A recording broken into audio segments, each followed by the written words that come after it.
हर सुबह चाचा खलील की गाड़ी से सांप निकलते। कभी एक, कभी 5 और कभी कभी तो दर्जनों।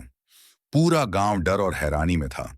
लोग दुआएं करते, ताबीज बांधते, गाड़ी पर झाड़ फूंक करते, पवित्र पानी छिड़कते, लेकिन सब बेअसर। कोई कहता ये परीक्षा है, कोई कहता किसी का बदला है, लेकिन सबके दिल में एक ही सवाल था। आखिर चाचा खलील की गाड़ी में क्या है? वो क्या छिपा रहे हैं? फिर एक दिन मौलवी बशीर साहब ने साफ कहा, अब और पर्दा नहीं रहेगा। जो राज है उसे सामने आना ही होगा। नूरगढ़ गांव एक ठंडी और शांत सुबह में डूबा हुआ था। फज्र की अजान अभी अभी खत्म हुई थी। बुजुर्ग लोग मस्जिद से लौट रहे थे। गलियां सुनसान थीं। पक्षी धीरे धीरे अपने घोंसलों से बाहर आ रहे थे। तभी अचानक फिजा में एक डरावनी चीख गूंजी। पक्षी घबरा कर उड़ गए। सन्नाटा टूट गया। हाजी अफजल ने छत से झांक कर कहा, यह खलील अहमद की आवाज है। वो हर रोज सुबह मंडी जाने से पहले अपनी सफेद मारुति गाड़ी निकालता था। लेकिन आज जैसे ही उसने गाड़ी का बोनट खोला, इंजन के पास एक काला चमचमाता हुआ सांप लिपटा हुआ था। सांप की आंखें अंगारे की तरह चमक रही थीं। वो बार बार अपनी जीभ बाहर निकाल रहा था, जैसे चेतावनी दे रहा हो, पास मत आना। खलील घबराकर पीछे हट गया। उसका दिल जोर जोर से धड़कने लगा। हाथ कांप रहे थे। होंठ सूख गए थे। उसने कहा, या अल्लाह, ये कैसी आफत है? उसकी बीवी जैनब बाहर आई और घबराकर पूछा, क्या हुआ? खलील ने कांपती आवाज में बताया, गाड़ी में सांप है, बहुत बड़ा। जैनब घबरा गई और अपना घूंघट चेहरे पर डाल लिया। सांप ने गर्दन उठाई और जीभ बाहर निकाली, जैसे उसकी मौजूदगी महसूस कर रहा हो। खलील ने हिम्मत की, एक लकड़ी उठाई और सांप को इंजन से हटाने की कोशिश की। सांप ने हमला किया, लेकिन आखिरकार नीचे उतर गया और झाड़ियों में गायब हो गया। खलील ने राहत की सांस ली और कहा, अल्लाह का शुक्र है, निकल गया। जैनब ने पूछा, यह कैसे हुआ? खलील ने कहा, शायद जंगल से भटक कर आया होगा। लेकिन उसके दिल में अब भी एक डर था। जैनब ने पूछा, अब तुम मंडी जाओगे? खलील ने कहा, हाँ, जाना जरूरी है। गाड़ी स्टार्ट हुई, मगर खलील के दिल में एक बोझ था। वह जानता था कि यह कोई मामूली घटना नहीं थी। अगली सुबह खलील सामान से पहले ही जाग गया। नींद अधूरी थी। उसने खुद को समझाया कि शायद सांप जंगल से आया होगा। नमाज के बाद नाश्ता हुआ। जैनब ने खलील की परेशानी देखी और कहा, दुआ करके जाना, अल्लाह बेहतर करेगा। खलील ने बिस्मिल्लाह कहा और गैराज की ओर बढ़ा। जब उसने गाड़ी का दरवाजा खोला तो ड्राइवर सीट पर 5 छोटे काले सांप थे। वे गियर पर चढ़े हुए थे, सीट के किनारों और फर्श पर फैले हुए थे। उनकी आंखें खलील को घूर रही थीं और जीभें बार बार बाहर निकल रही थीं, जैसे गुस्से में हों। खलील घबराकर पीछे हट गया, लेकिन उसकी नजरें गाड़ी से नहीं हटी। शोर सुनकर जैनब बाहर आई।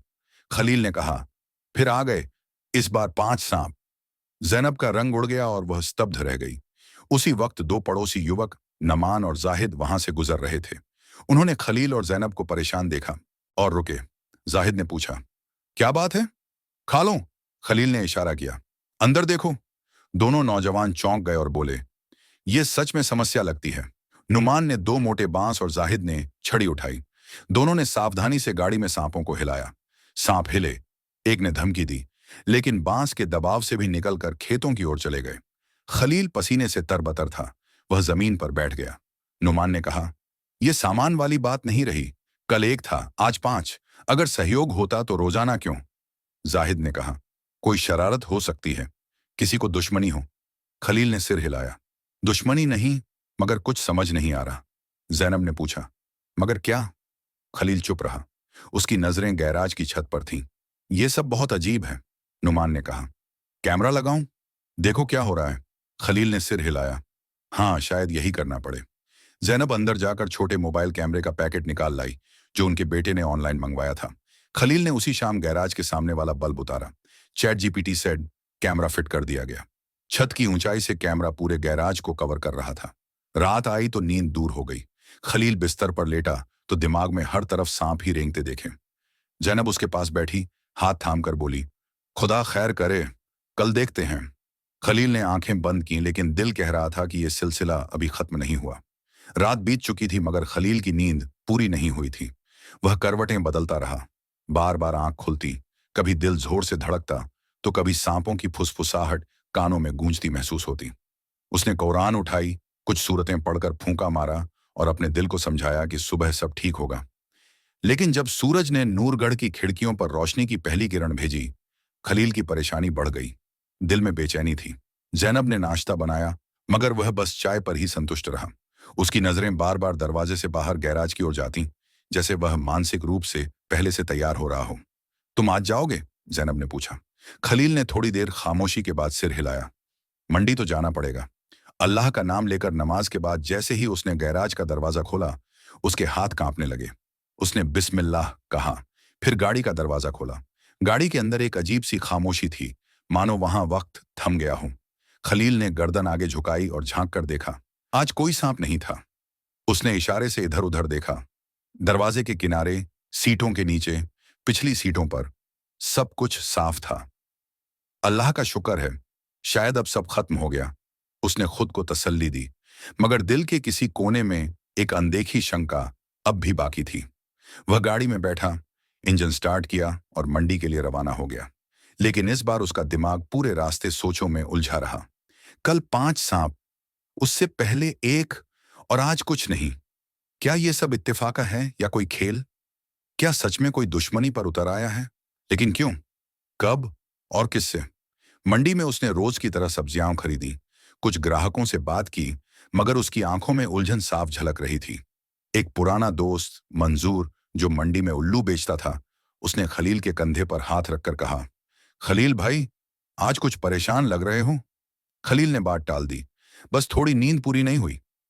शाम को वापसी पर वह न तो सीधे मौलवी असलम के घर गया और न ही किसी और से कुछ कहा। वह सिर्फ जैनब से बात करना चाहता था। उसने जैनब को सारी हालत बताई।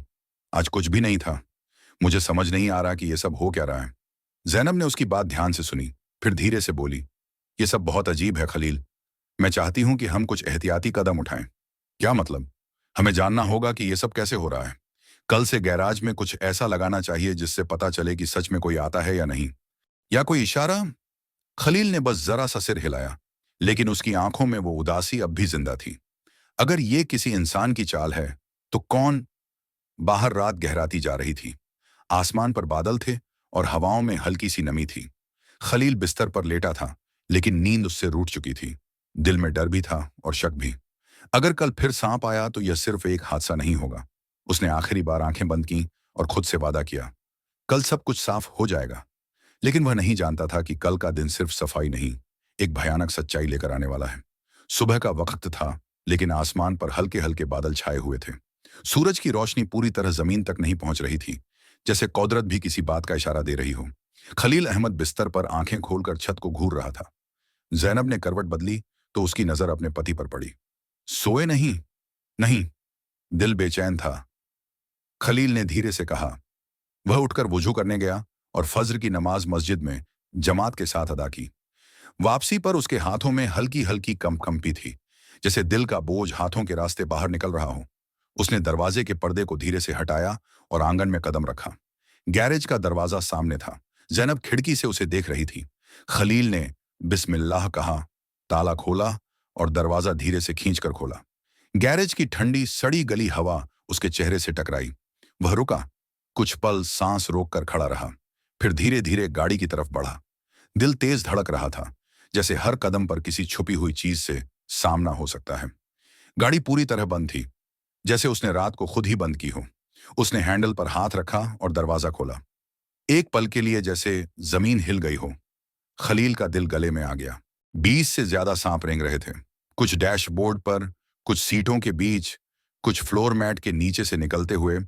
उनकी चमचमाती हुई खालें, उनकी तेज हरकतें और उनकी फुफकारें डरावनी थीं। खलील की चीख निकलते निकलते रह गई। उसके शरीर में अब ताकत नहीं बची थी। वह एक कदम पीछे हट गया और दीवार से टिक कर खड़ा हो गया। जैनब भागती हुई बाहर आई। क्या हुआ फिर से? खलील ने कांपती हुई उंगली से गाड़ी की तरफ इशारा किया। जैनब ने अंदर झांका और तुरंत पीछे हट गई। अस्तगफिरुल्लाह, ये तो अब बहुत हो गया। खलील ने कांपते हाथों से मोबाइल निकाला, फौरन सीसीटीवी ऐप खोली। उसने रात की पूरी रिकॉर्डिंग देखी, आगे पीछे हर कोने से जांच की, लेकिन कुछ नहीं। ना कोई आया, ना कोई गया। गैरेज का दरवाजा पूरी रात बंद रहा। ना कोई साया, ना कोई आहट। ये सांप कहाँ से आए? कैसे? किस वक्त? अब शक यकीन में बदल रहा था कि ये कोई आम बात नहीं है। कुछ ऐसा है जो इंसानी समझ से परे है। जैनब ने धीरे से कहा, यह जादू है या इम्तिहान? कुछ तो है जिसे हमें समझना होगा। खलील ने थके हुए लहजे में कहा, अगर ये कोई खेल है तो बहुत खतरनाक है, और अगर ये अल्लाह की तरफ से कोई पैगाम है तो मैं अंधा रहा हूं। उस दिन न खलील मंडी गया, न दुकान खोली। वह पूरा दिन अपने आंगन में बैठा रहा। कभी आसमान की तरफ देखता, कभी जमीन की, कभी अपने हाथों को। दोपहर के वक्त मोहल्ले के कुछ मर्द आए जो खलील की हालत से वाकिफ थे। उन्होंने फिर से सांप निकालने में मदद की। लंबी लकड़ियां, बांस और जाल का इस्तेमाल किया गया। हर सांप को पकड़ना आसान नहीं था, लेकिन सब ने मिलकर यह काम पूरा किया। जब गैरेज खाली हुआ तो खलील वहीं जमीन पर बैठकर अजन दी, जैसे अपने दिल से अंधेरा निकालने की कोशिश कर रहा हो। शाम होते होते वह मौलवी असलम के पास पहुंचा। दिल में कई सवाल थे, लेकिन जुबान पर बस एक जुमला था, मौलवी साहब, मौलवी साहब, ये सब क्या हो रहा है? मौलवी असलम गांव के उस कोने में मौजूद मस्जिद के पास एक छोटे से हजरे में रहते थे। उनके चेहरे पर हमेशा एक गंभीर सुकून होता था, और उनकी आवाज में ऐसी गहराई कि सुनने वाला ठहर जाता। बरसों से गांव के बच्चों को दीनी तालीम देते, नमाजों की इमामत करते और लोगों के झगड़ों में सुलह कराते आ रहे थे। मगर आज जब खलील उनके हजरे कमरे के सामने नंगे पैर, झुका सिर और भीगी आंखों के साथ खड़ा हुआ, तो मौलवी साहब ने गहरी निगाहों से उसे देखा और फरमाया, आओ खलील भाई, बैठो, कुछ कहना चाहते हो? खलील चुपचाप बैठ गया। काफी देर तक कुछ नहीं बोला। फिर धीरे से बोला, मौलवी साहब, मैं बहुत परेशान हूं। दिल पर बोझ है, दम घुटता है। ये सांप, इनका आना मेरी समझ से बाहर है। मौलवी साहब ने नरमी से पूछा, पहली बार कब आया था? खलील ने सांपों की तमाम घटनाएं बारी बारी से सुनाई। रात का कैमरा, दरवाजा बंद होने के बावजूद सांपों का प्रकट होना, और फिर अचानक गायब हो जाना। हर बार डर का बैठ जाना, दिल का बेचैन हो जाना, और अब कारोबार तक जाने की हिम्मत ना होना। मौलवी असलम चुपचाप सब सुनते रहे। जब खलील सब कुछ कह चुका तो उन्होंने तस्बीह के दाने थामे और धीरे से बोले, ये मामला या तो किसी इंसान की शरारत है या फिर अल्लाह की तरफ से कोई इशारा। दोनों ही हालात में इलाज है। खलील चौंक कर बोला, इशारा अल्लाह का? लेकिन मैंने तो कुछ ऐसा नहीं किया मौलवी साहब। मौलवी साहब ने गहरी नजर से उसे देखा और बोले, खलील भाई, हम में से कौन है जो ये दावा करे कि उसने कोई गुनाह नहीं किया? कुछ गुनाह जाहिर में छोटे लगते हैं, लेकिन अल्लाह के यहाँ उनकी हैसियत बहुत बड़ी होती है। जो कुछ तुम पर हो रहा है, या तो तुम्हें जगाने की कोशिश है या फिर किसी और की बद्दुआ। खलील ने बेचैनी से कहा, तो फिर मैं क्या करूं? कोई दुआ, कोई वजीफा? मौलवी असलम ने अपना हाथ उसके कंधे पर रखा और बोले, वजीफा दिल का होता है। सबसे पहले अपने अंदर झांको, अपने अमल कर्मों का जायजा लो। रात को अल्लाह के सामने खड़े होकर पूछो, या अल्लाह, मुझसे क्या गलती हुई? और अगर तुम्हें याद भी ना आए तो भी तौबा करो, क्योंकि अल्लाह सब जानता है। खलील की आंखें नम हो गईं। मौलवी साहब, अगर मैं सच में तौबा करूं तो क्या यह सब खत्म हो जाएगा?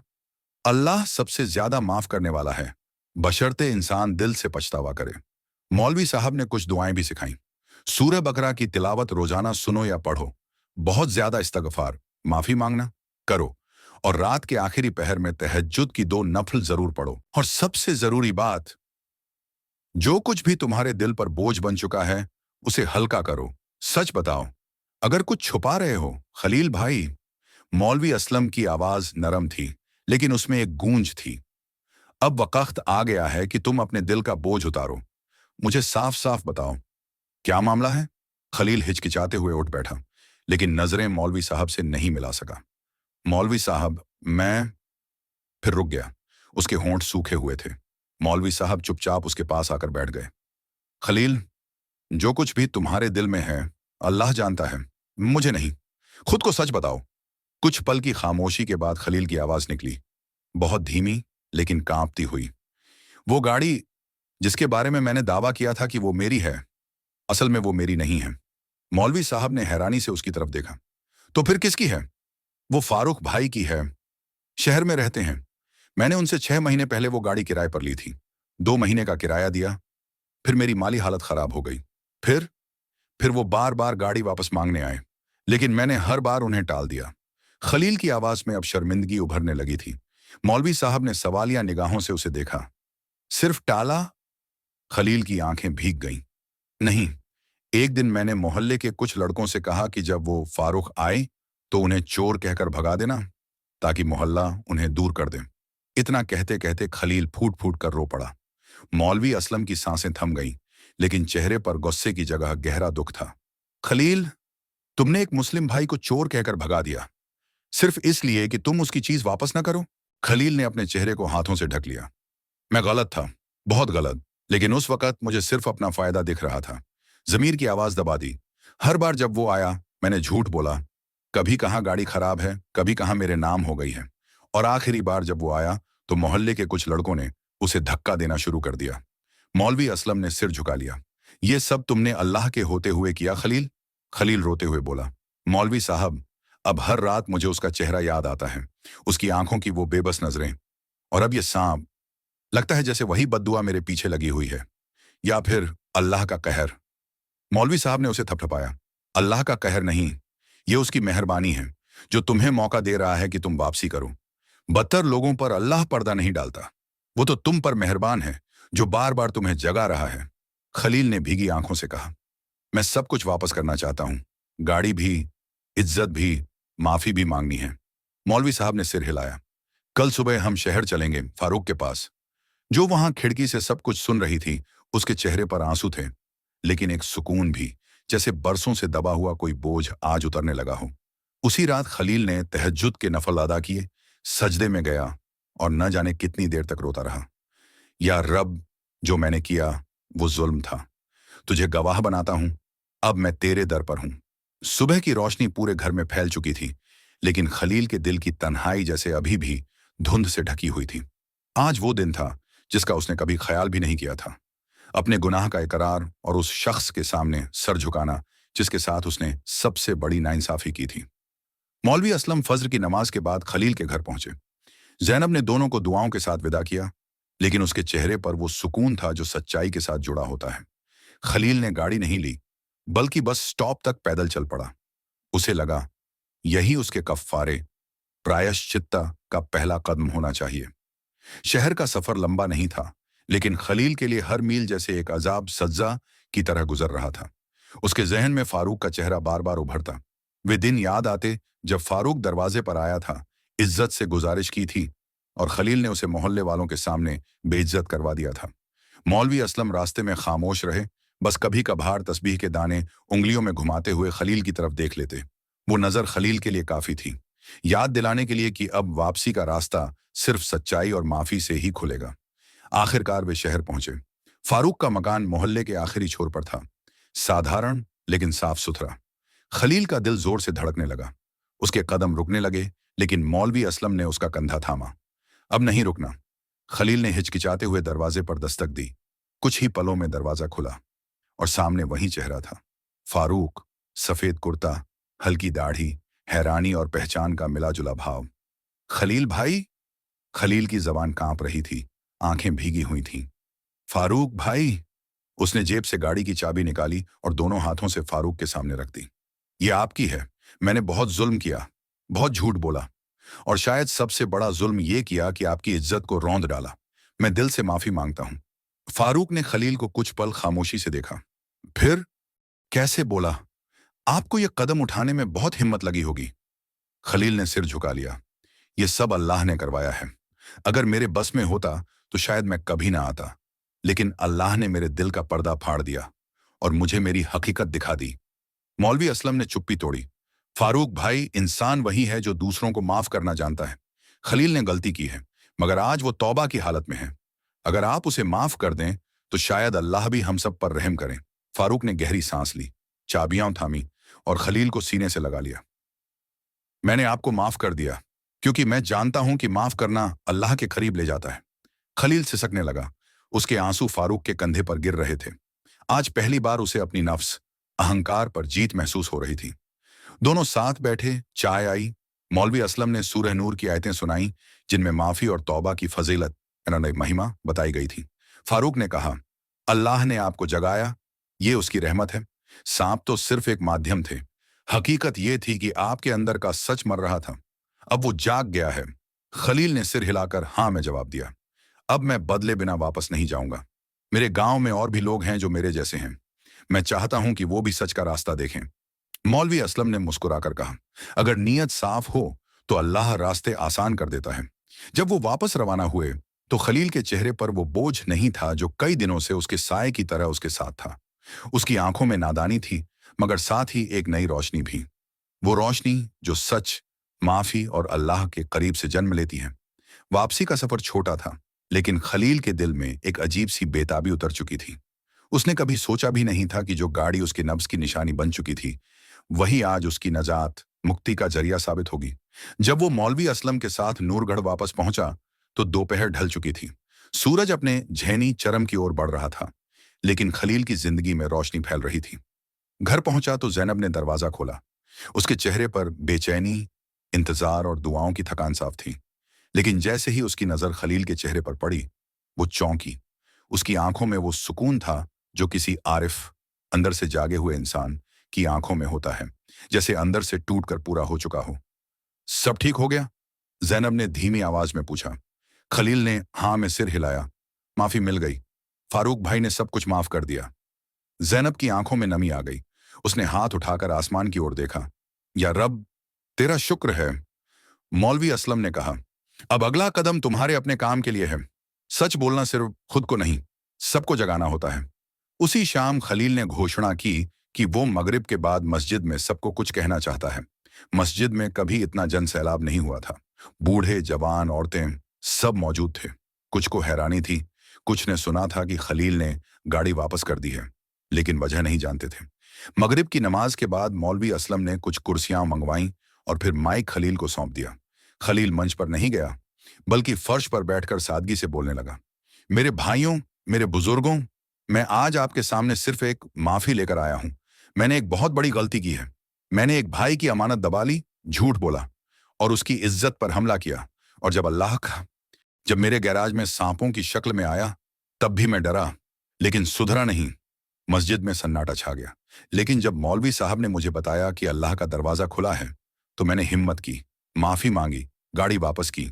और आज मैं आपके सामने एक गुनहगार, एक तौबा करने वाला और एक नया खलील बनकर बैठा हूं। यकीन मानिए तो नूरगढ़, जो कभी झूठ, साजिश और सूरज की धुंध में लिपटा हुआ था, अब तौबा, ईमानदारी और सच्चाई की खुशबू से महक उठा है। दिन बदल चुका था। सूरज की रोशनी पहले की तरह ही आती थी, पर अब खलील की आंखें उसे एक अलग अंदाज से देखती थीं। उसकी सुबह तस्बीह से शुरू होती, दिन मस्जिद में गुजरता और रात सजदों में। वो वही गहरा कमरा जो कभी सांपों का बसेरा बन चुका था, अब साफ सुथरा था। दीवारों पर आयतें लिखी गई थीं और अंदर एक पुराना लेकिन नया कुरान रखा गया था, खलील के दिल की तरह, जो अब तौबा के नूर से भरा हुआ था। एक दिन सैनब ने सुबह की चाय के दौरान उससे कहा, खलील, तुम बहुत बदल गए हो। खलील मुस्कुराकर बोला, मैं नहीं बदला। अल्लाह ने मेरी आंखें खोल दी। जो मैं देखने से इनकार कर रहा था, वो सांप आकर दिखा गए। जैनब चुप रही, फिर धीरे से बोली, कभी कभी लगता है वो सांप हमारे दुश्मन नहीं थे, वो तो हमारे लिए एक पैगाम लेकर आए थे। खलील ने सिर हिलाया। हाँ, वो इम्तिहान थे, और अल्लाह के इम्तिहान कभी बेकार नहीं होते। अगर वो ना आते तो मेरा घमंड कभी ना टूटता, और शायद मैं कभी ये ना समझ पाता कि दुनिया की सबसे कीमती चीज इज्जत नहीं, सच्चाई है। उसी दिन मौलवी असलम ने खलील को मस्जिद में बुलाया। उन्होंने उसे मदरसे के एक विभाग की जिम्मेदारी सौंपी, ईमानदारी और चरित्र निर्माण पर बच्चों को रोजाना 15 मिनट की तालीम देना। खलील के हाथ कांप रहे थे। मौलवी साहब, मैं तो खुद एक गुनहगार हूं। मौलवी असलम मुस्कुराकर बोले, यही तो वजह है कि तुम सिखा सकते हो। जिसने गुमराही देखी हो, वो रोशनी की कीमत जानता है। अब खलील रोजाना बच्चों को सरल उदाहरणों से ईमानदारी का सबक देता है, उन्हें कहानियां सुनाता और अक्सर यही वाकया दोहराता। बच्चों, सांप केवल काटने नहीं आते, कभी कभी जगाने भी आते हैं। एक दिन एक बच्चे ने हाथ उठाकर कहा, चाचा, वो गाड़ी वाले सांप आपको डराते थे? खलील हंसा। शुरू में हाँ, लेकिन आखिर में वो मेरे दोस्त बन गए, क्योंकि उन्होंने मुझे मेरी हकीकत दिखाई। उसी शाम मौलवी असलम ने मस्जिद में ऐलान किया, खलील अहमद एक नया फलाही कल्याणकारी कदम उठा रहे हैं, अमानत मुहिम। इस मुहिम के तहत जो लोग किसी की चीजें रखे हुए हैं, उन्हें लौटाएं। जो रिश्ते झूठ की वजह से बिगड़े हैं, उन्हें सच्चाई से सुधारें। ये ऐलान पूरे नूरगढ़ में गूंज उठा। बुजुर्ग, नौजवान, महिलाएं, सबने बढ़ चढ़कर हिस्सा लिया। कोई किताबें वापस कर रहा था, कोई कर्ज चुका रहा था, कोई माफी मांगने जा रहा था, और कोई जुबान से निकली बद्दुआ का कफारा अदा कर रहा था। अब खलील गांव में एक नई पहचान बन चुका था। न तो गाड़ी वाला, न सब्जी वाला, न अपराधी, बल्कि वापस लौटने वाला। लोग उसे देखकर कहते, ये वही है जिसने सांपों से सबक लिया। कभी कभी वो अकेला मस्जिद के आंगन में बैठा होता, हाथ में तस्बीह होती, और खुद से कहता, या अल्लाह, तूने मुझे वह डर दिखाया जिसमें हकीकत थी, वह डराया जिसमें बोध था, और वो सांप भेजे जिनमें पैगाम था, और मैंने तेरी रहमत को इम्तिहान समझा। तू कितना मेहरबान है। जैनब जब उसे ऐसे चुप बैठा देखती तो उसके दिल में एक अजीब सी ठंडक उतरती। उसने एक दिन आकर पूछा, क्या सोच रहे हो? खलील ने आसमान की ओर देखा और बोला, सोच रहा हूं, अगर मैंने उस दिन तौबा न की होती, अगर मैंने गाड़ी वापस न की होती, अगर मैंने मौलवी साहब की बात न मानी होती, तो शायद आज भी मैं सांपों से भरा होता, बाहर भी और अंदर भी। जैनब चुप रही। उसके चेहरे पर नूर था। कहानी खत्म हो गई थी, लेकिन असर बाकी था। नूरगढ़ अब ऐसा गांव था जहां अगर कोई नई अमानत आती तो सबसे पहले पूछा जाता, ये तुम्हारी अपनी है? और अगर कोई झूठ बोलता तो बच्चे कहते, चाचा, खलील की कहानी याद है ना, झूठ के साथ सांप आते हैं।